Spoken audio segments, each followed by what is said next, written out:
Welcome to our in-depth mindset question for today. We have a very interesting topic, which is on fractured reflections and owning your identity. So if you are watching the live, comment live. If you're watching the replay, comment replay. If you have thoughts, insights that happen while you're listening to this class, please add it in the comment section. And let's make this an interactive and engaging session for today. So, okay, we're going to talk about this owning our identity. It's a really big, especially as coaches, it's something that we see in our coaching practice, but also something we want to experience. We want to have a solid sense or a congruent sense of identity.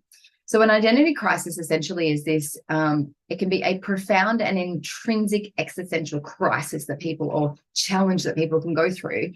And it's because of pivotal moments of challenges that happen in life, and the very essence of who you are and your essence of yourself and your identity is called into question. And so it gets you to question your concept of self.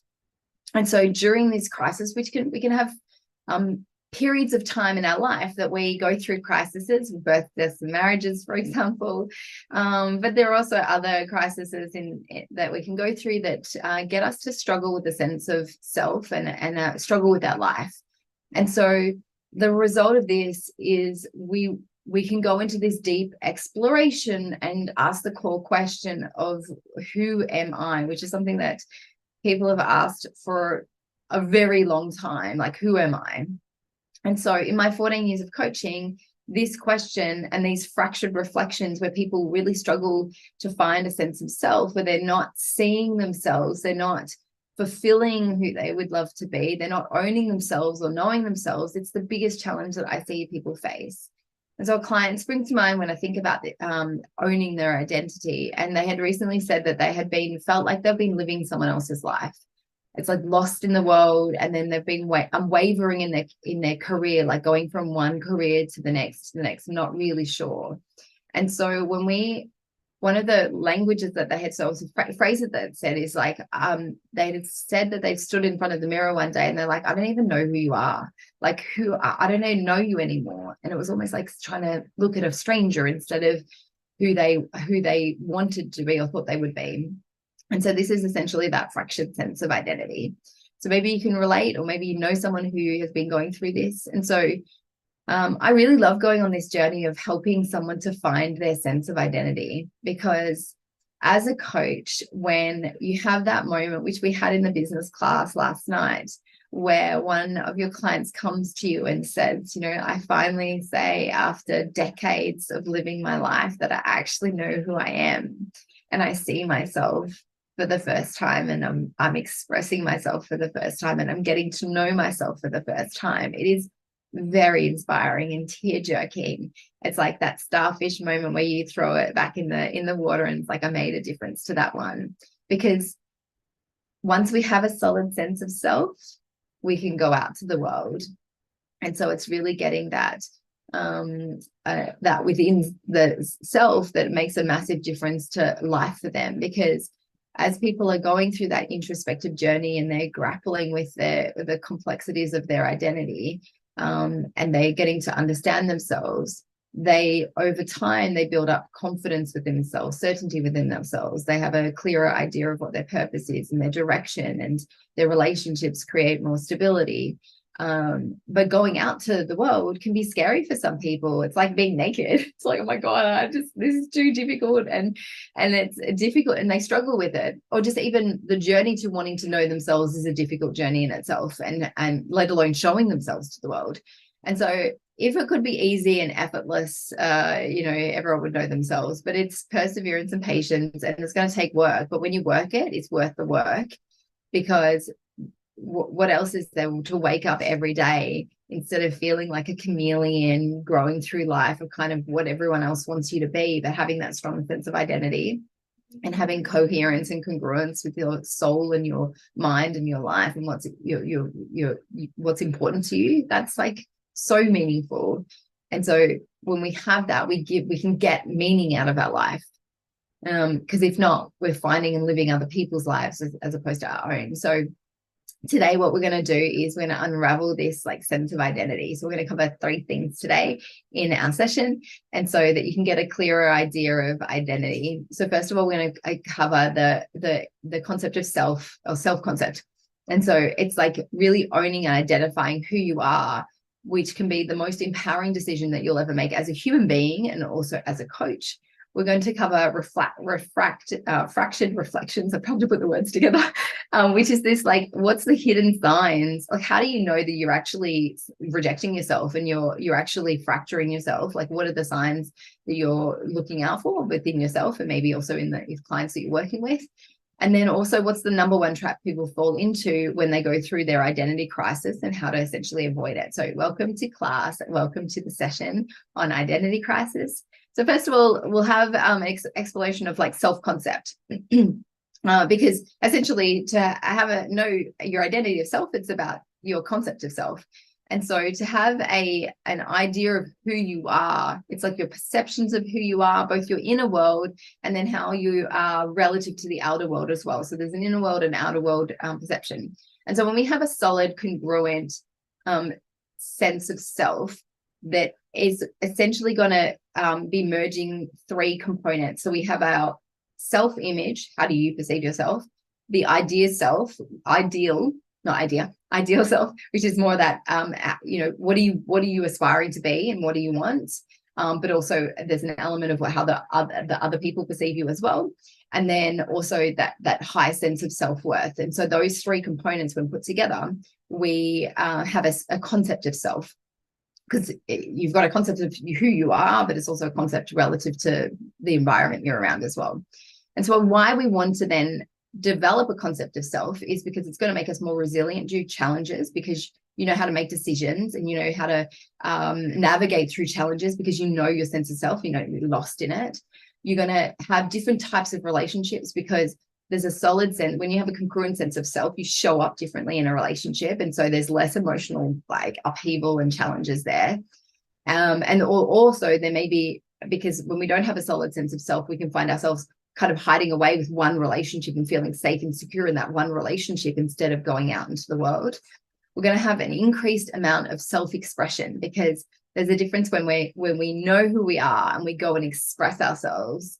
It's like we're not afraid of expressing ourselves when we're true to ourselves. But if we put on a mask or an idea of who we think we should be, as soon as we get challenged with that, oh gosh, that hurts. And there's like rejection and pain, but that's because it's not a solid sense, a congruent sense of self. We're also going to get a lot of personal growth out of that when you have a congruent sense of self. So what happens though when we don't have that sense of self, or we'll call it an incongruent sense of self? What can happen is we're going to find it difficult to navigate both our inner world, because we're going to have internal conflict, and then our external world, because there is also going to be maybe some external conflict, but we're also going to know, I don't know what my path is. I'm struggling to find my career path, my purpose. There can be more emotional instability relative to the outside world, and that can impact your health and your relationships, has a ripple effect. And so really finding a solid sense of self is it's like me first and then the world. So when you get that, it makes a really big difference.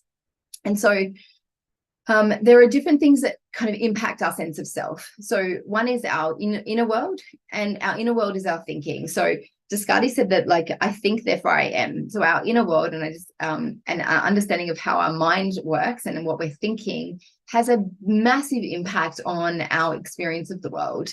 And so understanding some of the thought processes that you have around your concept of self makes a huge difference in trying to unpack and know which direction to go in to start your healing journey. We also have, on a simplistic level, we also have our expectations from the outside world, because it's very different. If you imagine the pressure from the outside world, it's very different to then wanting to go and express yourself, but it's like, oh, I can't. Can't express yourself, be quiet, don't express yourself, don't say anything. And then you end up minimizing yourself. And so then you may have a solid sense of self, but when it goes into the outside world, it's wobbly, because you're like, oh, I don't know how to be relative to the outside world. And so we can lose a sense of, we can have a solid sense of self alone, but then with people, we can lose a sense of self. And so what we want to be able to do is understand what are the expectations that maybe the outside world, or we've put on the outside world, or the outside world has on us, or we're projecting onto the outside world, that's impacting our sense of self. Now, we also have, if you watched and you've been part of these in-depth mindset questions, we do have inside of our Maximum Growth Academy, which is a couple of weeks ago, I talked about the stagnant growth, which is a developmental stage that we go through, according to Erickson, when we're evolving as an individual. And so the beginning is like trust and mistrust, and we go through autonomy versus shame and guilt, and we go through these different stages. And when we get to teen years, it's actually when we get to that point in our teen years where we're going through our identity and finding a sense of identity, where it's like, I know who I am, I know my place in the world, I know my value, versus confusion, where it's like, I don't really know who I am, I'm just confused with who I am. I kind of haven't developed a strong sense of identity. And the struggle during those teen years struggles then into adult life. Does that mean that every individual in the face of the planet who's going through an identity crisis right now is because of the teen years? No, because there are different other stages that can also create identity crisis. For example, in the latter part of the years, when people are going through kind of a life review and they're just discovering, are they in despair, or are they having integrity with their life? And despair, I didn't do enough, and there's sadness there, then that can be another identity crisis. We can have identity crisis when we lose a job. So it can be because of a dynamic that's happened from our external circumstances, not necessarily a development stage. But it could be wise to explore, if you haven't yet explored and you're going through an identity crisis, kind of figuring out who are you. Maybe explore that. Teen years could be helpful, because sometimes we can get like stuck or struggle in those stages. But adolescence is definitely a pivotal stage for us to form a sense of identity, like, who are you? And so why do we want to then know, as a coach, like, why would you want to know why you want to have a sense of identity for yourself as a coach? So first of all, imagine trying to go to a coach and they're like all over the shop, like emotional, or, kind of, I don't know who I am. I'm kind of chopping and changing. I want to with this person, all over the place. And so you're going because people tend to seek whatever they have disorder in, they tend to seek someone who has order in it, because we're order seeking organisms. And so we're trying to seek that order. And so then if there's an instability and a wobbling within that dynamic, then it can be really difficult, because a client comes to you because you're a stable base. I mean, it doesn't mean you have to be stable all the time, because we're not putting a perfectionism, be stable and, never have emotion, perception around coaching, because it's not, you're human and it's very okay to have it. But we want to have like a solid sense of foundation, of a secure base for your client to do their healing journey. And it obviously depends on the type of clients you work with. It depends on, like, if you're working with like complex trauma, for example, and they're working through a lot of stuff, you want to be stable and consistent. But if you're working with someone who is pretty stable and consistent, they've got the stuff, then they're working on, say, and I don't want to box it in, but they're working on another area that's not so complex and not so massive for them, then it's okay to kind of you still want to have stability at this end, because you want to have a strong sense of who you are and a stable emotion about who you are, or a stable sense of who you are, because then they can go off and they can do their healing journey and their learning, and they come back to you and they know that you've got to show up on time, you're going to be there. It's not like you're going to go through halfway through a session package with them and they're like, where is she or he, that just disappeared, because now they're off doing something else. So that's definitely a big bonus in finding a solid sense of self. I also think that if we sometimes go through emotion and we're going through an identity crisis with ourselves for ourselves, and we are focused on our own journey, our healing journey, it can be really difficult then to go in and start having conversations with someone and trying to focus on them. There can be an element of like, I have to completely disregard and forget what's going on for me just to show up for someone else, which may be part of the reason why you're going through a challenge in the first place, because you put other people first before you. But anyway, and so what happens with that is that we aren't showing up congruent, because we've got our own internal challenge and struggle.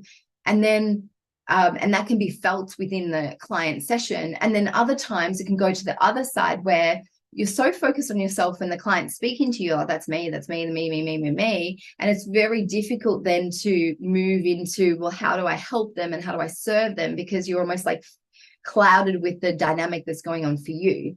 So which is why having a solid sense of self is really important when we're a coach and we're coaching, is because then we don't we want to stay focused on them and do our healing journey. And sometimes during that period of time, I know I had a period of time, 2016, where I just decided during that period of time, I went down to 2 clients. I saw 2 clients for about 3-4 months actually, where I just had to regroup, and I just knew those 2 clients I could serve and serve really well. And then the rest I had to do my own healing journey, because it wasn't possible for me to show up because I was in the midst of my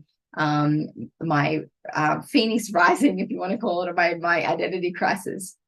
So next I want to talk about like the fractured sense of self. So this fractured sense of self is where the reflection that you look in the mirror, that moment I was talking about in the beginning, where the client says, I don't even know who you are anymore. It's that moment where you don't see a single full whole self.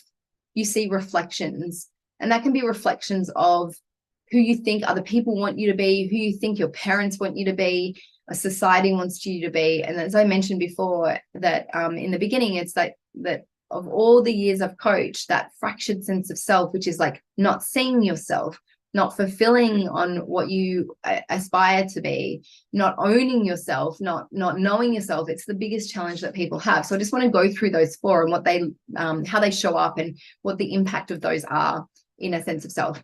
So first of all, when we look at not seeing yourself, so this is like that moment where you I don't know if you've seen the image where you see the cat and it's looking at the lion, or the lion looking at a cat in the mirror. And so it's just like you're not seeing yourself as you are, like the magnificence of how you are and who you are. You're kind of seeing a different version of you. And so when we distort our perception of self, it's difficult then to have a true identity and a true sense of self, because you're now going, well, I don't even see myself, or I don't acknowledge what I'm seeing in the mirror is actually what's within me. And so what we want to be able to do is start to shift and appreciate what you see, and your inner world and your outer world are the same. So the next is, the reason for that is because it can impact, if we play small, it's going to impact our decision making. We're not going to be able to make wise decisions because you're playing small. So you avoid, don't say no, you say no. And because of that, you can go have those elements of feeling lost, because you've lost your sense of identity and sense of self, because you're not seeing it. So then there's another one which is not fulfilling on yourself, which is you have this gap between the reality of life right now and what you wish and hoped, and or maybe the potential that's inside of you. And so there's this unmet or gap between here and what you want, and unfulfilled potential. And so the result of that is we can end up stagnating in this part, because it's like I'm not moving in the perception of like not moving forward. You can also have the idea that maybe you're not realizing the dreams that you have or the goals that you have. And so there's that discomfort or that disconnect between your reality versus where you're at right now. And so life can then lose its sense of meaning when we're not achieving our goals and we're staying stagnant. Our sense of meaning can dissolve. And so it's important. What happens is when we have a sense of identity, we have a sense of meaning, because that it's almost synonymous with each other. And so the moment we lose meaning is also, we can lose a sense of identity and self. The next is we're not owning ourselves. And so we know that as we apply the Demartini method, this is something that's really important, that like ownership of self. And so when we struggle and we disown, the result of that is this internal conflict, like I'm not enough, other people are doing better than me. And there's that internal chatter or that internal conflict that happens as a result. And so what can happen is that has an impact on our personal growth, our professional growth as a result. And the last is that 4th one, which is like not knowing yourself. And so this not knowing a sense of who you are can then struggle with, because we're having that inner world struggle, it has an impact on our outer world. So again, our choices are not aligned with what we want.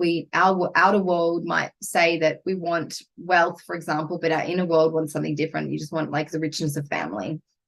And so there's a discord between the inner world and the outer world as a result. So what are some signs then? You are in the midst of a identity crisis, or you're going through one, or a client is going through one. And these are the signs that I'm looking out for when I'm listening to someone, and I'm going to go through, okay, I can see that this is an identity issue for them right now. And this is what we're going to focus on. And it's one of the things I say in coaching when I'm working with someone is we're going to work on identity, because this is, it's you first and then the world.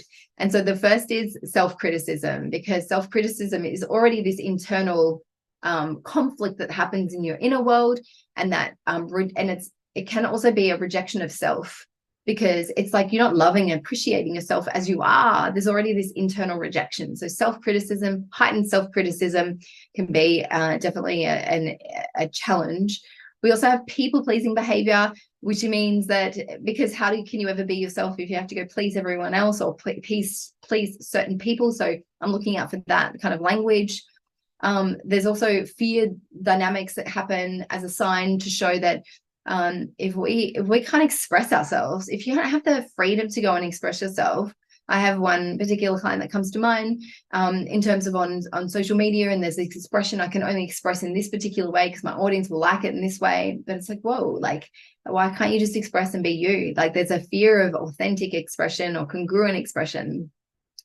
There's a dynamic which is over identifying with others. And what that means is kind of that chameleon dynamic that happens with some people, where they end up like kind of morphing into what other people want and identifying with what their path is, their purpose. And they kind of go down that path for a while. And then after a while, like, this isn't for me. And then they meet another mentor or meet someone else and they go down that path. And it's like, oh, this isn't for me either. But it's because there's over identifying with other people, which kind of comes into ties with the boundaries that is really important in terms of one, as a coach to put boundaries in place, but as an individual to put boundaries in place. Because if we have hazy boundaries or merged boundaries with other people, we lose a sense of identity in self, because it's so much about the struggle of because you want to do what they want to do. You find it difficult to say no, and so there's no strong sense of identity around you. And then you end up merging into the outside world instead. There's another one, which is chronic comparison. So when we struggle in our identity and we're struggling, the more we compare to the outside world, or even compared to a future or a past version of you, or maybe even a future version of you, that level of comparison, it's very difficult then to have a sense of identity if you're trying to compare yourself thinking other people are better or lesser than you. And so that's going to have a difficulty in knowing who you are. And the last is avoidance of not want to say any, but just an avoidance of self-reflection.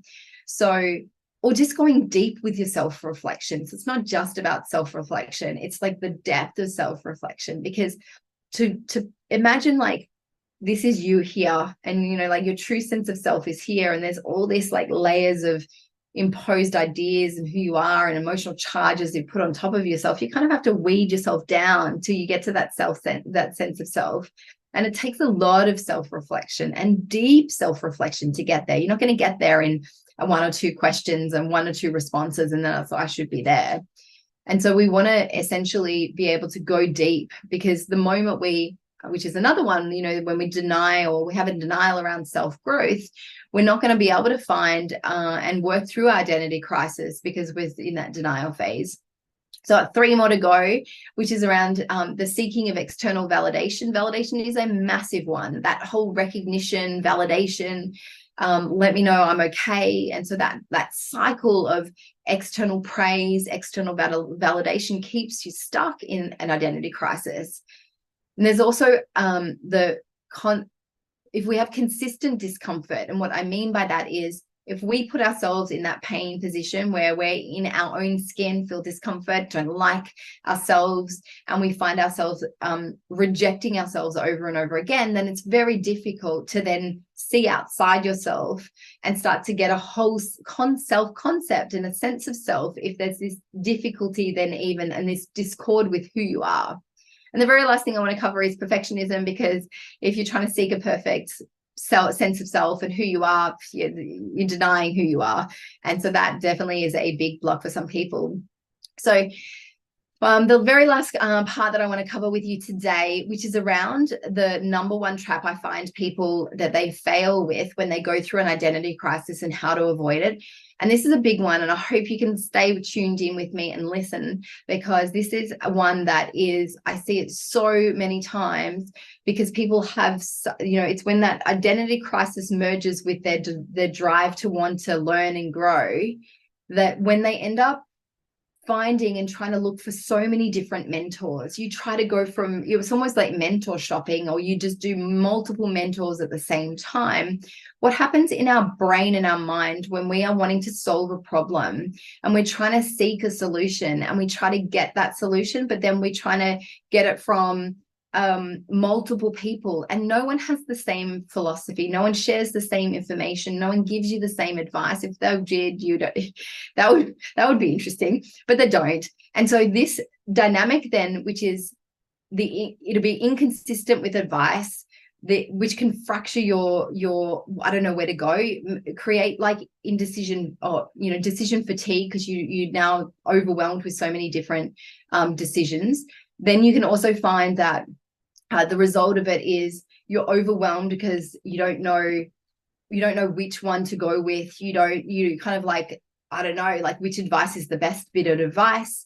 We can also lose our sense of identity, because part of the reason why you're having an identity crisis in the moment is because of the subordination to the outside world. Then you go find more coaches to go and listen to, and then you subordinate even more. It's like, what?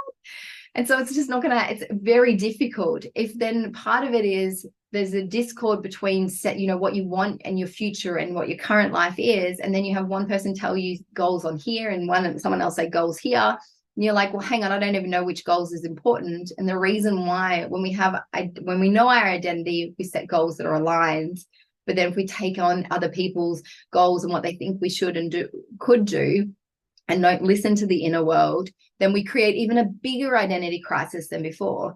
So we also find it then difficult to establish our boundaries again. Our boundaries get blurred because we're trying to trust so many different other people, and we almost diminish our sense of self-trust because of it. So these are all the things I'm listening to and I'm thinking about when I hear someone come to me and I know they're in an identity crisis. I could see it. It's something we're working on. One of the questions I'm going to ask them is, are you seeing other therapists, other coaches, other people? Because it's instantly the results that I've had with people who come just to see me when they're going through an identity crisis versus someone who says, I'm going to go and see this individual because they've got availability today. Oh, it's easier. I know that they're going to, serve me today, whatever the dynamic is. That the result of that is it undoes, that's a word, it undoes the work that we originally had done and all the progress that we're making. And then because of this then internal conflict, and then you have to do extra work to get back together again and kind of form that solid sense of identity again. So I would suggest that if you are currently going through an identity crisis, pick one coach that you feel most resonant with and stick with them. Go and do the work. Follow what they say. If you feel like it's congruent for you, and do the work with them, and then notice the results. And then if you notice that you are actually not getting the results you'd love, then go choose another coach and do that. So don't go coach shopping between different people. So stick with one coach, stick with one plan with them, rather than multiple people. So that is our session for today. We have gone on a journey around identity crisis, looking at the fractured reflections that we can have and some of the feedback that you might be experiencing when you're going through that. We've experienced what it means to have an identity, that sense of concept of self. What are the things that we're looking out for when we're getting a congruent sense of identity? And then also one of the biggest challenges that people face when they are fractured with their identity. And also in the coaching space. So I hope you loved our session for today. It is our in-depth mindset question. So I'd love to hear your comments, your thoughts. Just comment below. And I look forward to seeing you at the next perfect time.